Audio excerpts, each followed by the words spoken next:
Hi there, folks. How are things? My name is Dara from iSupply. I handle a lot of the digital marketing and web development for iSupply and for our clients.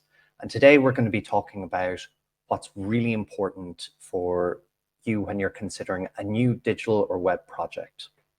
So my first big thing is all around what your objectives are. And it's the first question that I ask every client every time, and I don't think enough people really think it through. What do you want your website to do for you? What is the purpose of your website? In an ideal scenario, when everything goes amazing, what is the best possible result for you? Because different kinds of websites are going to have very different objectives, and that's going to really impact on how it's built. And if you don't have a clear idea of what you want from the very top, you're going to lose pace, and you're going to run into problems as you kind of go back and forth with developers. So really think about, for example, if it's an e-commerce shop, the primary goal is like to drive sales. Maybe you have some secondary goals. That's completely fine as well. But think about, what is it that you really want to do? If it's a restaurant, do you really want to drive people towards reservations? Is that the main goal? You just want to be thinking that through.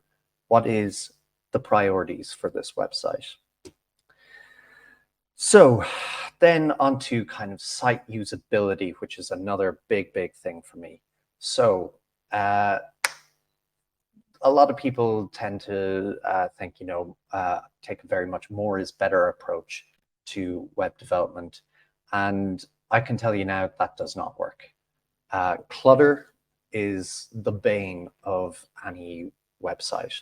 So the way you need to be thinking about it is you have a couple of seconds when somebody finds your website to really impress upon them what exactly you do and what you want them to do. What is the next natural step in the progression of their journey through your website? So for that, you want to have very noticeable calls to action. This is like, for example, actions that you want users to take. So, it could be to click learn more to see what kind of services you offer.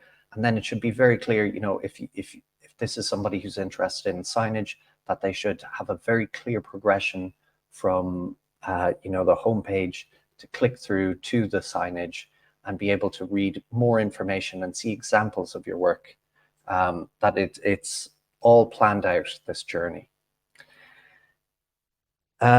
Next, in terms of design, the big one for me is always, we call this area here above the fold. This means every part of the website that is loaded when you first load that web page. So for example, on the home page, you'll have your big banner image with your logo, and it tells you exactly what you do in a very clear and concise way. And you need to be looking at that with every page of your website. What is the purpose of this page? Tell that person what the purpose of this page is very clearly and succinctly. The next thing is to make sure that each section of your website, for example, that it's clear, that there's a clear purpose to this section. This section is to tell you what services we offer. This section is to drive people who want direct mail. This section is to show off some of our testimonials and case studies. That each section is clear and distinct in its purpose, and that it accomplishes that purpose. Next, we have driving conversion. So this applies particularly to companies that are like iSupply, who are service providers. So for us, we have a couple of objectives. We're not trying to sell anybody anything on the website.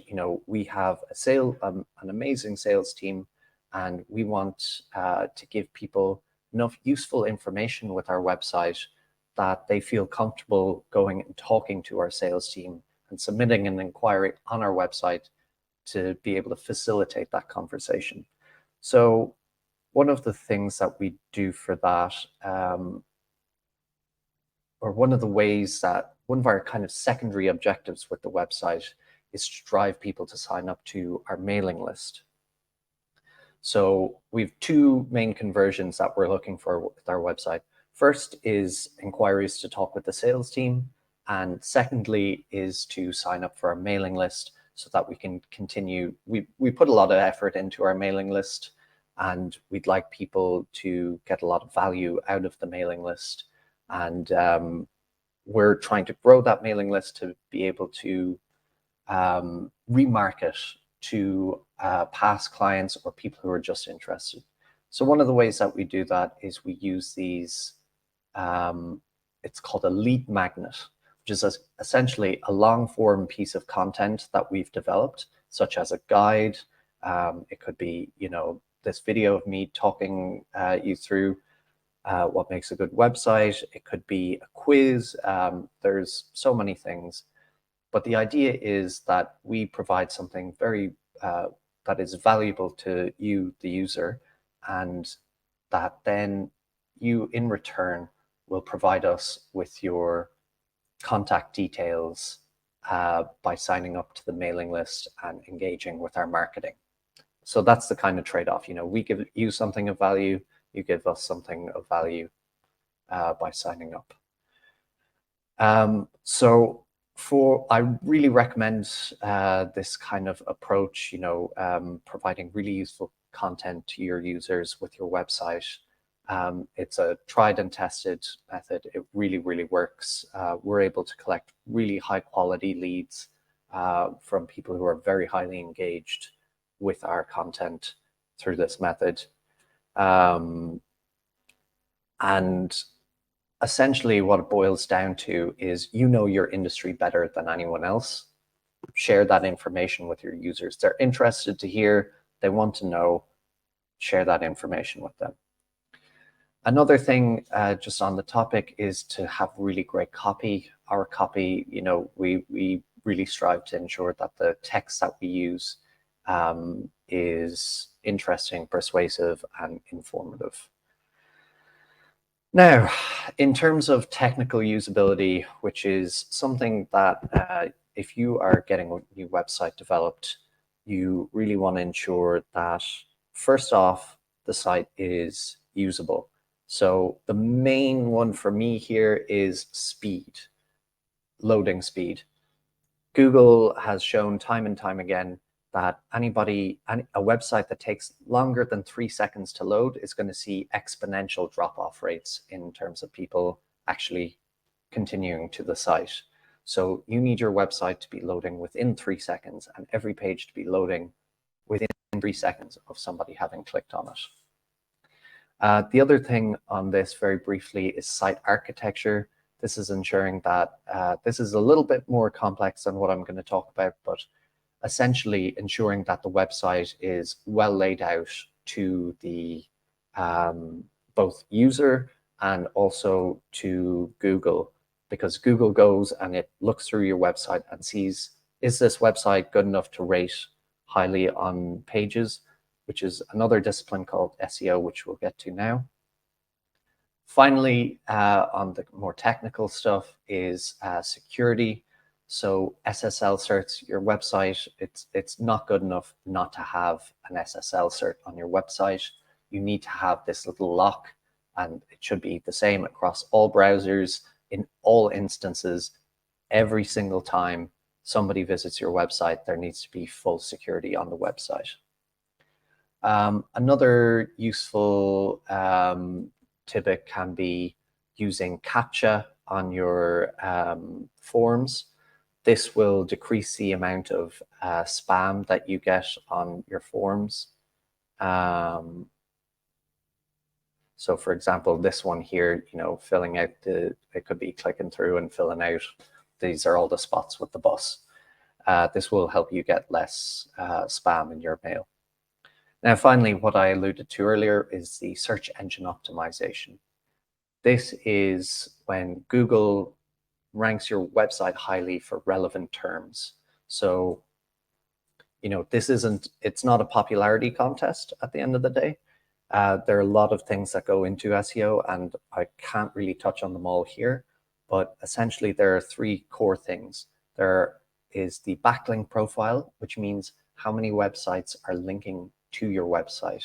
So how many high quality websites have links to your website. Number two is the copy and content of your website. So is the content that you have, are you hitting the keywords that people are searching for, the relevant words? And the third part is the technical side. So that is really something for your developer or whoever's building your website, that the site architecture is good, that the robots file is good, that the sitemap is there and present.